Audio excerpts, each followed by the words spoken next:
Hello, जय हिंद दोस्तों। मैं अनुज स्वागत करता हूं आपके अपने YouTube channel smart study by Anuj में। तो आज हम करने वाले हैं आर्मी अग्निवीर 2027 परीक्षा की वो इम्पोर्टेंट क्वेश्चंस जो आपके एग्ज़ाम में आए हुए हैं। तो ये जो है 1000 जनरल क्वेश्चंस का धमाका होने वाला है। इसमें जो क्वेश्चनों की संख्या है वह 50 होने वाली है और ये जो है आज का सेट नंबर 7 होने वाला है। अगर आपने पिछले सेट्स नहीं देखे हैं तो वो आप लोग प्लेलिस्ट में जाकर देख सकते हैं। तो चलिए स्टार्ट करते हैं। पहला जो क्वेश्चन है वह इतिहास से है। प्रथम बौद्ध संगीति का आयोजन किसके शासनकाल में और कहाँ हुआ था? तो यह अजातशत्रु के शासनकाल में राजगृह बिहार में हुआ था। अगला प्रश्न है, विजयनगर साम्राज्य के किस प्रसिद्ध सम्राट के दरबार में अष्टदिग्गज 8 महान कवि रहते थे? तो ये कृष्णदेव राय के सम्रा दरबार में जो है ये 8 महान कवि रहा करते थे। अगला प्रश्न है, प्रश्न नंबर 3, किस गुप्त शासक को उसकी सैन्य विजयों के कारण भारत का नेपोलियन कहा जाता है? तो किस गुप्त शासक को कहा जाता था? तो यह समुद्रगुप्त को कहा जाता था। अगला प्रश्न है, गंगा और सोन नदियों के संगम पर प्रसिद्ध पाटलिपुत्र नगर की स्थापना किसने की थी? तो जो पाटलिपुत्र नगर की स्थापना है यह उदयन ने की थी। अगला प्रश्न है, ब्रिटिश भारत का वह प्रसिद्ध इल्बर्ट बिल विवाद किस वायसराय के काल से संबंधित था? तो लॉर्ड रिपन इसका राइट आंसर हो जाएगा।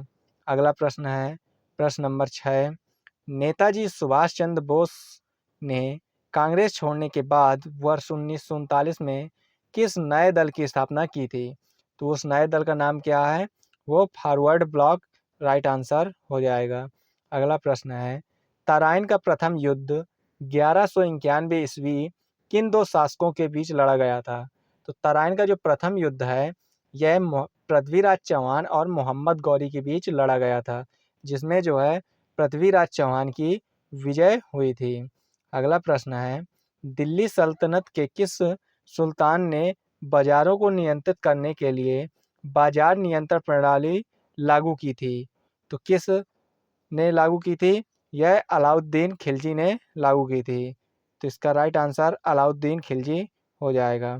अगला प्रश्न है, अकबर द्वारा चलाए गए दीन ए इलाही धर्म को स्वीकार करने वाले एकमात्र हिंदू राजा कौन था?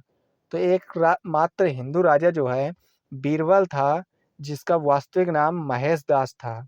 अगला प्रश्न है, महात्मा गांधी को सबसे पहले राष्ट्रपिता कहकर किसने संबोधित किया था? तो जो महात्मा गांधी को राष्ट्रपिता कहकर सबसे पहले सुभाष चंद्र बोस ने संबोधित किया था। यह 6 जुलाई 1944 को रंगून रेडियो से सम्मानित किया था।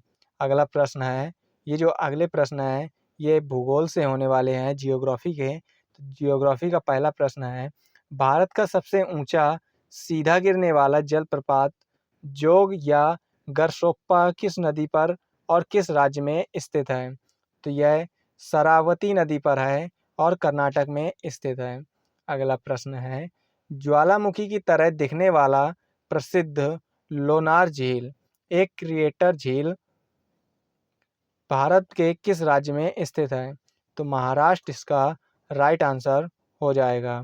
अगला प्रश्न है, प्रश्न नंबर 13 है, बंगाल की खाड़ी के पास स्थित प्रसिद्ध सुंदरवन राष्ट्रीय उद्यान भारत के किस राज्य में स्थित है? तो बंगाल की खाड़ी के पास जो है यह पश्चिम बंगाल में स्थित है। अगला प्रश्न, मुख्य भूमि से दूर भारत का सबसे दक्षिणी बिंदु कौन सा है? तो जो मुख्य भूमि से दूर भारत का दक्षिणी बिंदु है वह इंदिरा पॉइंट ग्रेट निकोबार द्वीप समूह पर स्थित है। अगला प्रश्न है, भारत का कौन सा राज्य देश में सर्वाधिक चाय उत्पादन के लिए जाना जाता है? तो जो भारत देश में सबसे ज़्यादा चाय उत्पादन वाला राज्य है वह असम है। अगला प्रश्न है, प्रश्न नंबर 16 है, हमारे सौरमंडल में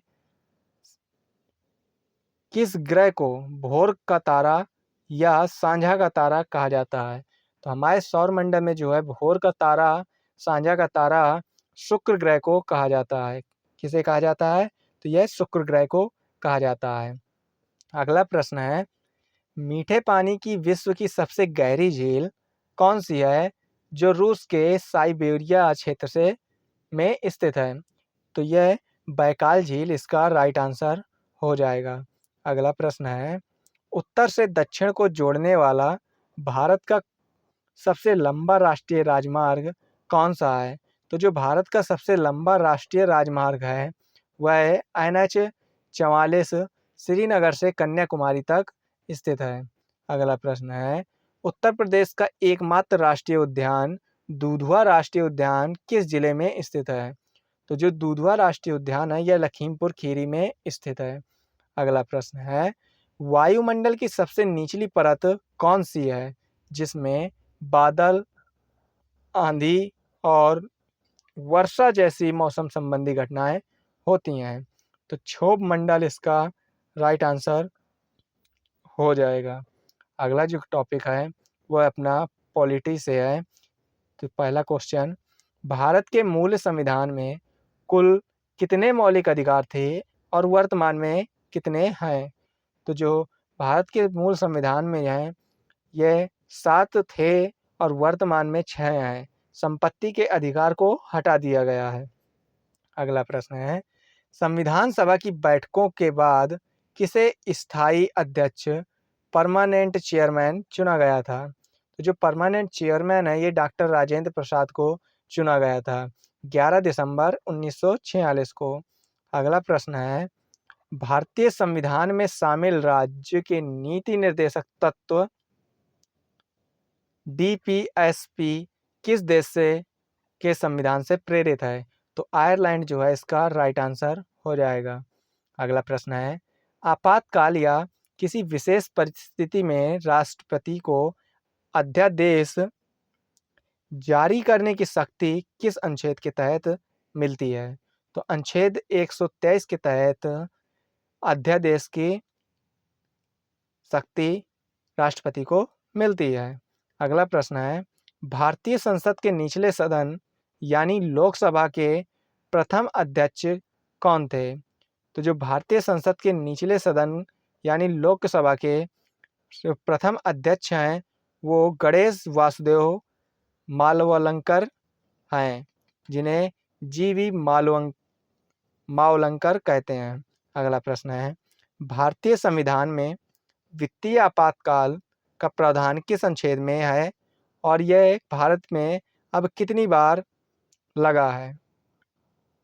तो अनुच्छेद 360 में यह निहित है और भारत में यह आपातकाल अभी तक एक भी बार नहीं लगाया गया। अगला प्रश्न है, प्रश्न नंबर 27, भारत के नियंत्रक एवं महालेखा परीक्षक CAG की नियुक्ति किसके द्वारा की जाती है? तो भारत के राष्ट्रपति द्वारा इसकी नियुक्ति की जाती है। अगला प्रश्न है, भारतीय संविधान के किस भाग को नागरिकों के अधिकार का कारण भारत का मैग्ना कार्टा कहा जाता है?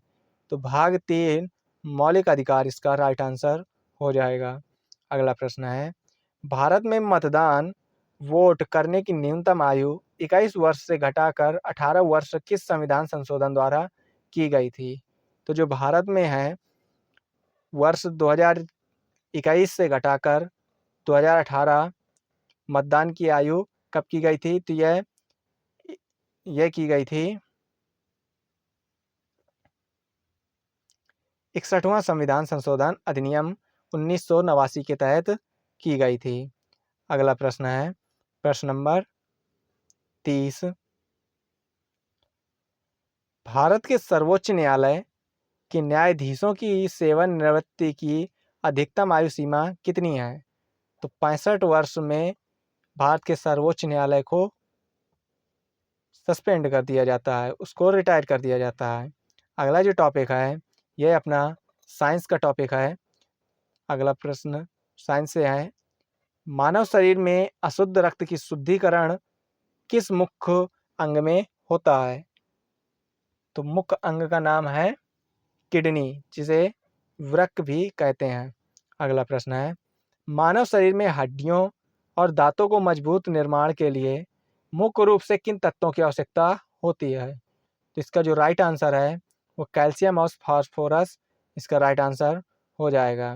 प्रश्न नंबर 33 है, अग्नाशय पैनक्रियाज से निकलने वाले इंसुलिन हार्मोन की कमी से मानव शरीर में कौन सा रोग हो जाता है?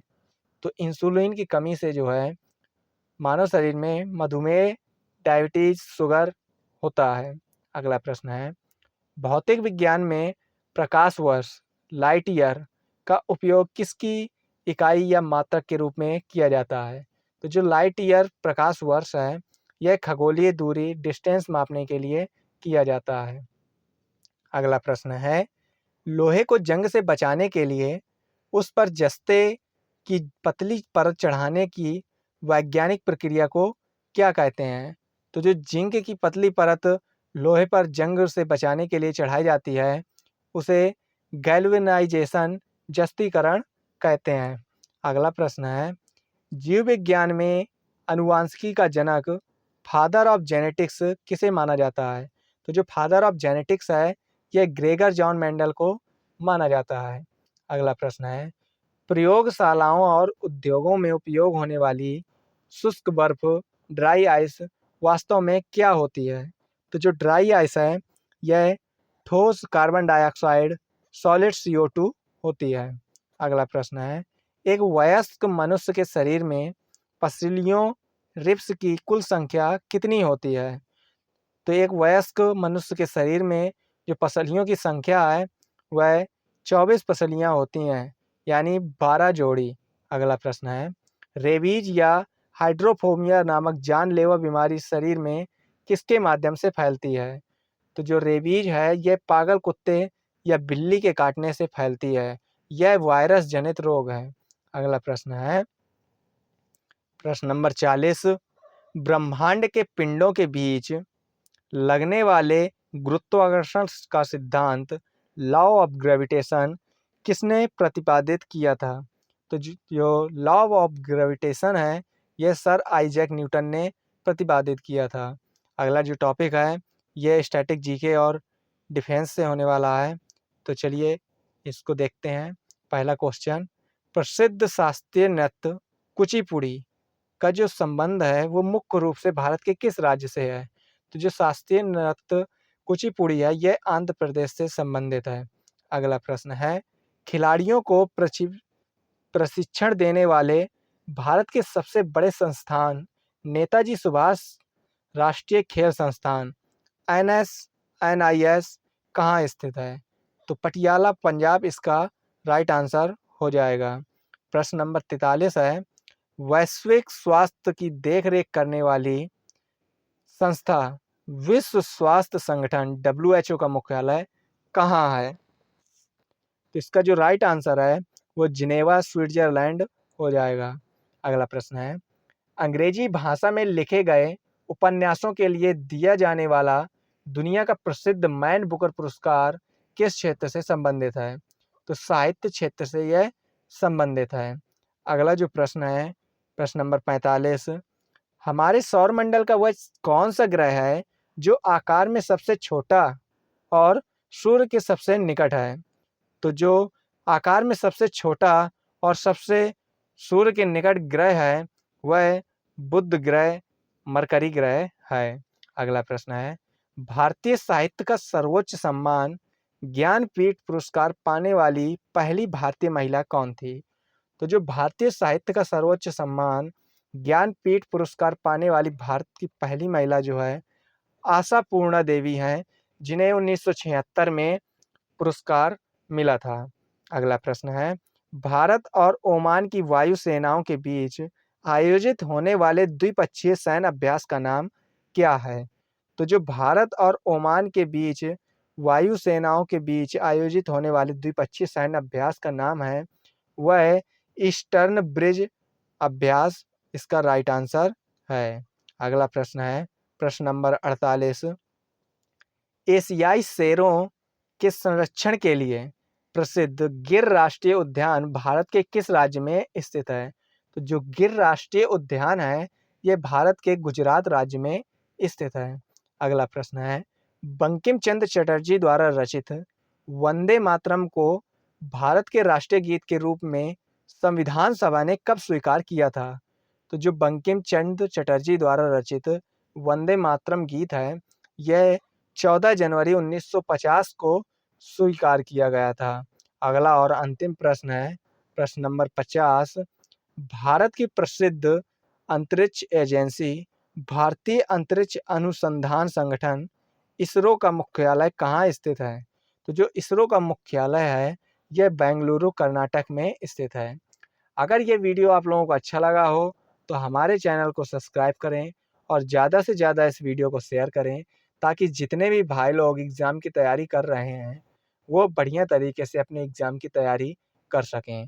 जय हिंद, जय भारत।